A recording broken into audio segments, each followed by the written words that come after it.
Welcome to the Hunting Stories Podcast, Hunter's Brief, your weekly dose of hunting and fishing news. I'm your host, Michael, delivering the freshest updates on conservation, public lands, wildlife, and legislation for hunters and anglers.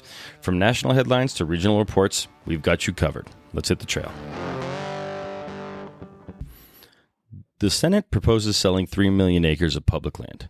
This was supposed to be a story about how, last week, they removed selling public lands from the reconciliation bill, but that lasted about a day.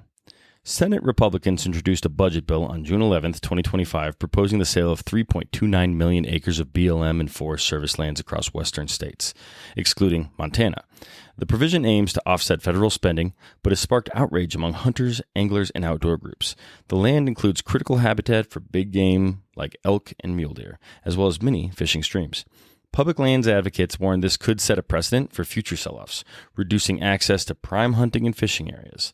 The bill also includes oil leasing in the Arctic National Wildlife Refuge and a mining road in Alaska. Hunters and anglers face potential loss of cherished public lands vital for recreation.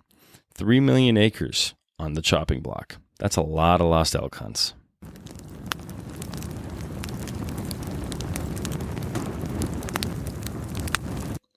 Archery industry faces class action lawsuit for price fixing. A federal class action lawsuit filed on June 8, 2025, accuses major archery manufacturers of price fixing, inflating costs for bows and the equipment.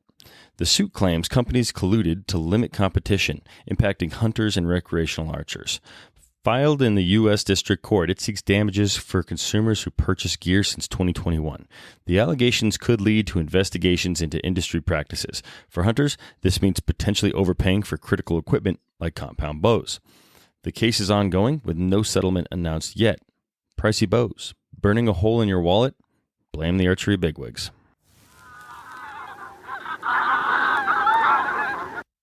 Chronic wasting disease research gets $10 million boost. On June 9th, Congress allocated $10 million to study CWD in deer, elk, and moose. The funding supports new detection methods and management strategies to slow the disease's spread in 34 states. CWD threatens cervid populations critical to hunters.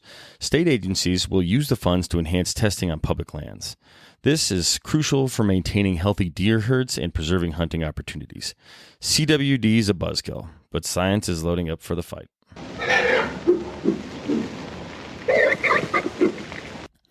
BLM proposes rule to balance conservation and recreation.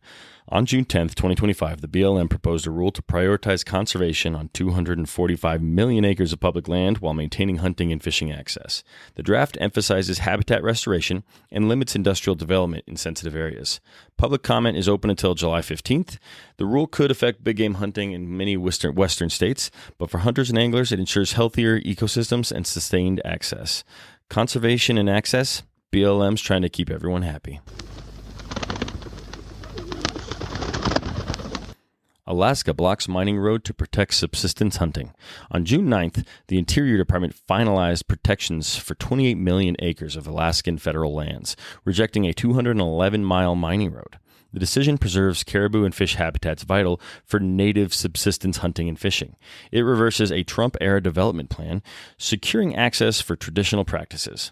Hunters and anglers benefit from it by having an intact ecosystem in north-central Alaska. No road, no problem. Alaska's caribou are safe for now.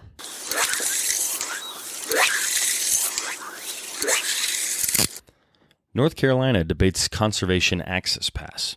On June 10th, the North Carolina Wildlife Resources Commission discussed a conservation access pass for non-hunters using game lands.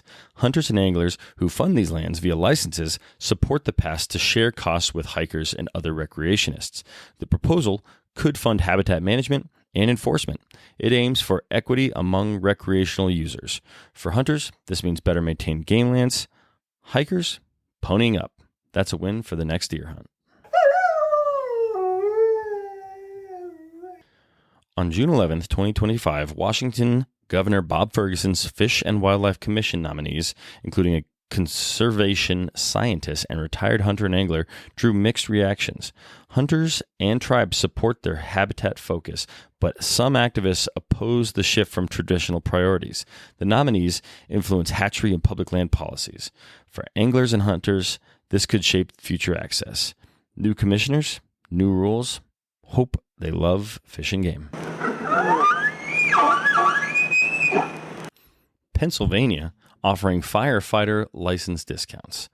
On June 8th, the Pennsylvania Senate passed a bill offering discounted hunting and fishing licenses to volunteer firefighters. Standard licenses cost $20.97 for hunting and $27.97 for fishing. The bill awaits House approval, and it encourages volunteers to join the outdoor community. For hunters and anglers, this supports local heroes. Firefighters, casting lines, that's a blazing good idea. New Hampshire funding debate stalls. On June 9th, the proposal to increase New Hampshire's fish and game funding stalled due to low public support. With only 3.2% of residents hunting and 10% fishing, non-hunters resist funding the department. This could limit future access for hunters and anglers in the state of New Hampshire. No cash, no catch. New Hampshire's in a pickle. Klamath Dam removal reaches milestone, but Keno Dam blocks salmon. Removal of 4 dams on the Klamath River in California and Oregon has returned thousands of salmon upstream, marking the largest dam removal ever. But Keno Dam in Oregon is still blocked, stalling access to over 350 miles of spawning habitat. Federal agencies are currently investigating ladder fixes or dam removal with $4.5 million in grants that they have associated to the issue. Fish have miles to go before they sleep, and a dam too many.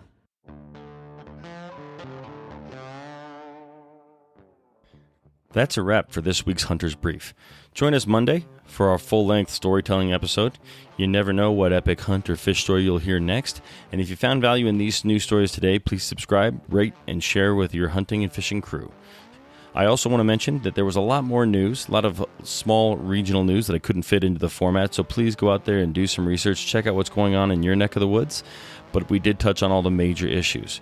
That's it, guys. Thank you so much. Stay sharp, stay ethical, and get out there.